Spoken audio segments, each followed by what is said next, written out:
I'm going to review this traffic advisory light bar from Amazon. It's nice for first responders, plow truck drivers, construction workers, postal workers, anybody that would need a warning light in their vehicle. It's very easy to install. Just suction cups to the window, or if you have a rack, you can do a hard mount to that too.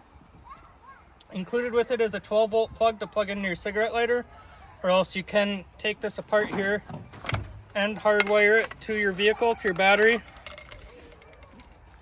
And also comes with a switch to turn on and off, and the different patterns you can do. There's 26 different patterns. Mount for your dash, so you can take the controller on and off your dash.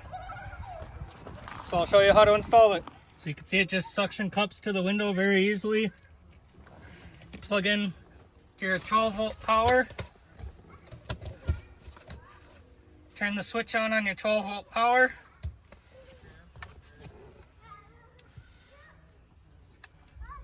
So hit the power switch to turn it on here.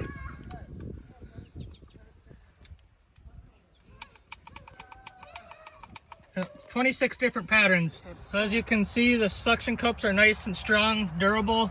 This thing's not going to fall off driving down the road. You can find this light bar on Amazon.